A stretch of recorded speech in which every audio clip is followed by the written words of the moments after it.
우리 대한민국이 친일파 청산이 제대로 안 된 나라인지 해방 정국에서부터 좌익들은 친일 문제를 끊임없이 문제화시켰어요. 해방이 됐지 않습니까? 예. 미군이 들어와서 조사를 해보니까 한국인 거의 80%가 문맹이에요. 그러니까 일본이 국민학교를 만들어서 교육을 많이 한 거로 알고 있는데 일본인들 자녀를 위해서 만든 게 주축이고, 그래서 해방이 돼가지고 일본이 나가니까 도청, 군청, 면사무소, 행정을 볼 인력은 물론이고 공장, 열차, 버스까지도 다 멈춰야 될 그런 판국이니까 미군이 일제시대 때 숙달된 인력을 그대로 채용을 한 거죠. 그래서 그때 이제 남로당 박헌영이 왜 일제 부역한 사람들을 쓰느냐.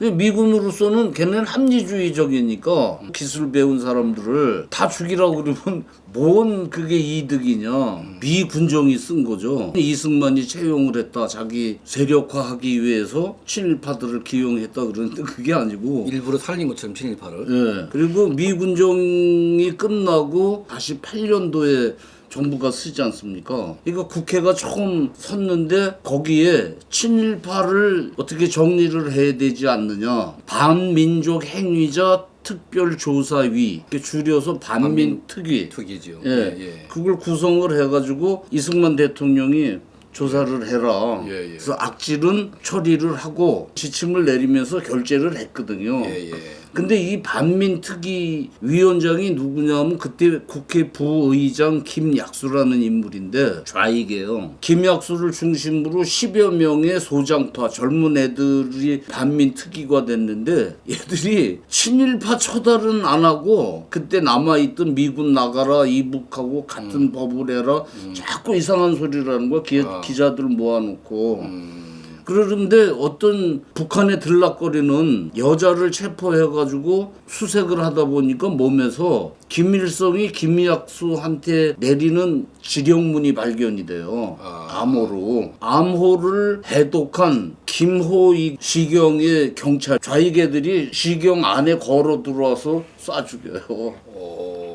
그래가지고 얘들을 체포를 하죠. 그게 이제 그 유명한 국회 프락치 사건이거든.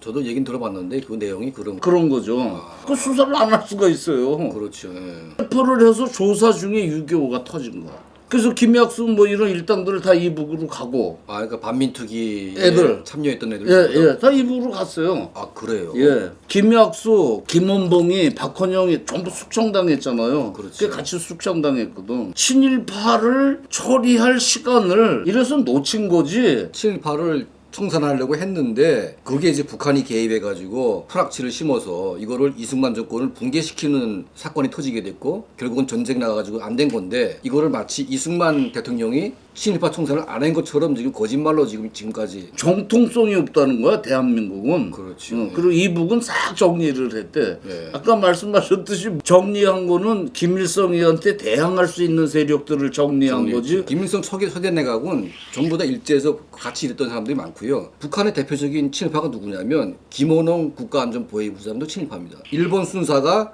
북한 그 안전부 정치국 핵심이 됐고 나중에는 그 손자가 국가안전보위부 보위상이 됩니다.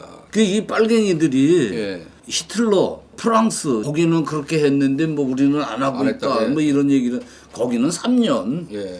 3년간 프랑스가 점령됐을 때 거기에 부역했던 사람들에 대한 처단이었고 예. 우리는 강화도 불공정까지 치면 근 50년을 태어나 보니까 일본이었어요. 대한민국은 없고 일본이었잖아. 그렇죠. 예.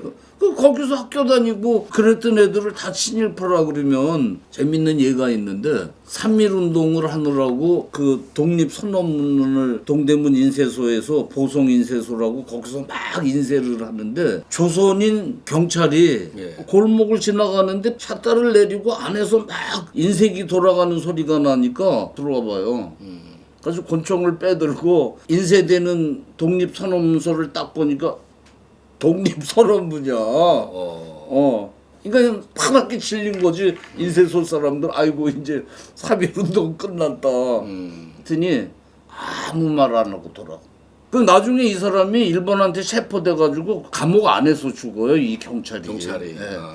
그런 예가 굉장히 많아요. 네. 윤치호가 뭐 친일파라 그러는데 총독부에서 이토 히로부미가 몇 월 며칠 하얼빈에 내일 간다 이 정보를 빼가지고 그것 때문에 안중근이 쏜 거예요. 대한민국은 친일파가 득세한 나라처럼 그렇게 현재까지 지금 오고 있지 않습니까? 박근혜 대통령 때 위안부 문제를 이제 아베 수상하고 이제 합의를 봐가지고 일본 정부가 15개를 주지 않았습니까? 우리 돈으로 100억이죠. 100억을 줘가지고 치유센터를 만들지 않았습니까? 근데 그걸 문재인 정권이 또 뒤집어 버렸어요. 깨버렸죠. 그거 놔두면 가끔 전술이 안 되니까 깨는 거지. 그렇죠. 그러니까 이게 위안부 할머니들의 그 아픈 마음을 어루만지고 그 가족에게 보상을 해주는 게 중요한 거 아니겠습니까? 대한민국 정부가 돈을 보태가지고 위안부 할머니의 실질적인 어떤 그런 보상을 시켜주는 게 이 돈을 일본이 내놨다는 거는 예. 항복의 의미가 있어요. 그렇죠. 예.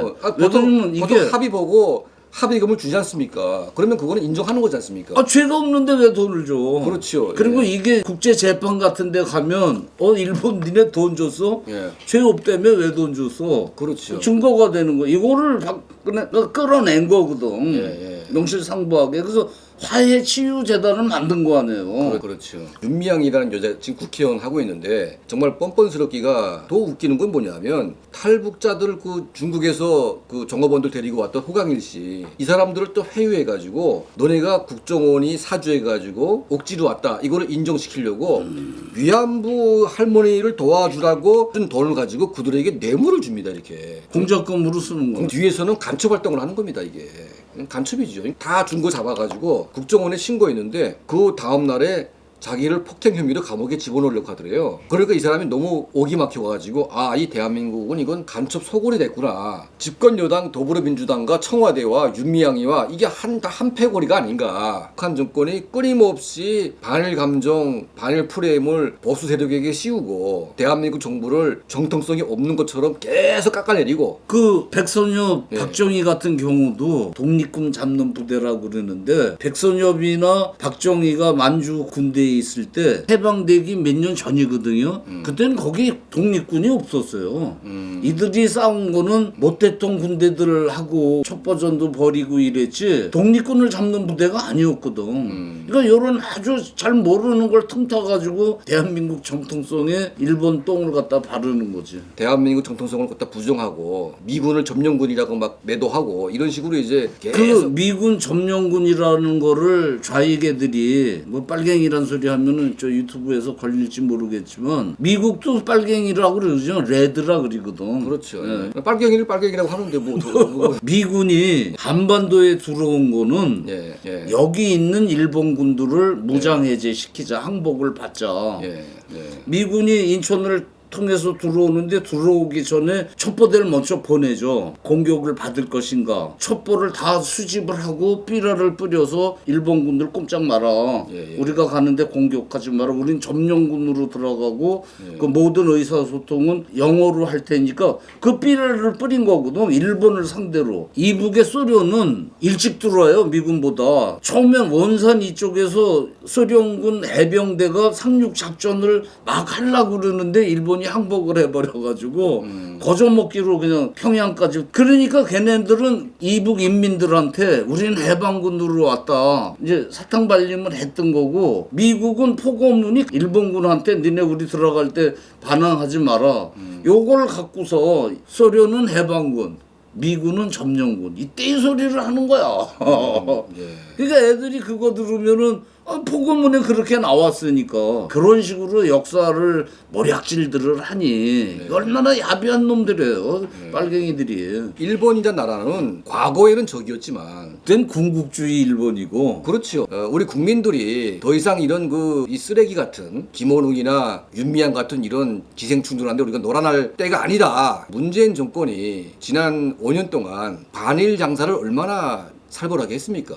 그리고 이제 보수 세력을 친일파로 매도하면서 일본 관계를 쓸데없이 악화시켜가지고 그 피해를 대한민국 기업과 대한민국 국민이 입지 않았습니까? 국익이 무엇인지, 이 공산 국가가 우리의 적인 것이지 북한의 인권 문제에 대해서 유럽 좌파들은 굉장히 강도 높게 얘기를 하고 있고요. 미국도 좌파의 민주당이 북한의 인권 문제는 더 세게 얘기합니다. 이거는 미국 좌파 민주당은요. 예. 한국의 우익보다 더 우익이에요. 그러니 근데 한국의 좌파들은 북한의 인권 문제는 김정은에게 맡기자고 그러니까 이거는 김정은의 앞잡이가 아니겠습니까? 친일 프레임을 가지고 대한민국의 정통성을 부정하고 보수 세력을 매도하는 북한 정권에게 도움을 주기 위한 아주 정말 추잡스러운 handling. 가끔 전술. 늘 김일성이 그렇게 말해서 남조선 정권이라고 하는 건 갓쓴 정권이다. 미국과의 갓끈 끊고 일본과의 갓끈 끊게 되면 입으로 불어도 그놈의 갓이 날아난다. 우리 삼각산 통신에 꼭 가셔가지고 우리 많은 분들이 또 시청을 또 해주시면 너무나 감사하겠습니다. 감사합니다.